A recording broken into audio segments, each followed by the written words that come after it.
ઉદ્યોગ જગતની અંદર ખૂબ જ આજે ચિંતાનો વિષય બની ગયો છે. અમેરિકાએ જે ટેરિફ લગાડ્યો એને કારણે આપણા ડાયમંડ ઉદ્યોગ, જ્વેલરી ઉદ્યોગ, કાપડ ઉદ્યોગ, અન્ય ઉદ્યોગોને ખોટી અસર થઈ છે. આપણા દેશની અંદર સૌથી આપણા ભારતને આપણે ચીન સાથે મોટો વેપાર છે અને અમેરિકા સાથે છે. ચીન સાથે આપણે નુકસાનમાં છીએ કારણ કે આપણે એક્સપોર્ટ નથી કરતા, ઇમ્પોર્ટ કરીએ છીએ અને અમેરિકામાં બધું આપણું એક્સપોર્ટ થાય છે, જેથી કરીને આપણે નફામાં છીએ. અને આ નફાને કારણે આપણા કાપડ ઉદ્યોગને, ગાર્મેન્ટ ઉદ્યોગને, અન્ય ઉદ્યોગને આપણે ખૂબ જ મોટો લાભ છે અને જેમ જ્વેલરી, હીરા ઉદ્યોગને ખૂબ મોટું રોજગારી અને લાભ થઈ રહ્યો. ત્યારે માત્ર ને માત્ર એક રશિયાથી એક ક્રૂડ ઓઇલ ઇમ્પોર્ટ કરવાને કારણે મોટા બે ઉદ્યોગપતિ કમાણા, પરંતુ ઉદ્યોગપતિના ભોગે આજે 140 કરોડની જનતાને બાનમાં લઈ લીધી છે. ટ્રમ્પ સાથે ખૂબ દોસ્તી હતી. શું વાંધો પડ્યો એ મને ખબર નથી, એ આપ સૌ આ દેશની જનતા જાણે છે.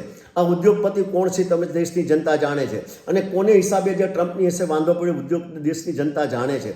ત્યારે મેં આજે ત્રીજા મહિનામાં, માર્ચ મહિનામાં એક વાણિજ્ય મંત્રી, વડાપ્રધાનને અને પ્રદેશ અધ્યક્ષ અને સીએમને પત્ર લખ્યો હતો કે આવનારા દિવસોમાં ટેરિફનો પ્રશ્ન જટિલ ન બને એને માટે આગમચેતી રૂપે એના પગલાં જરૂરી છે અને જો આ પગલાં લેવાના હોત તો આજે આ જે પરિસ્થિતિ જેમ જ્વેલરીને તેમાં બીજા ઉદ્યોગોને ભોગવવાનો વારો આવ્યો છે એ પરિણામ આવતે ન, પરંતુ કોઈ પ્રતિનિધિઓએ, કોઈ ઉદ્યોગ જગતના વેપારી સંગઠનોએ રજૂઆત કરી છે કે એ મને નથી ખબર, પરંતુ મેં રજૂઆત કરી છે, જેથી કરીને આ પત્ર સાથે મૂકું છું.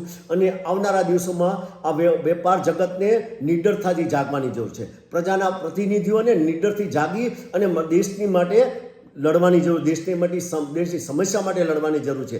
તો આવનારા દિવસોમાં મને આશા રાખું કે ઉદ્યોગના જે વેપારી સંગઠનો છે, પ્રતિનિધિઓ છે, નિડર થઈને આપણા દેશની અંદર આ વેપાર જે ખાત પડી રહી છે એની સામે લડે. આભાર. વંદે માતરમ.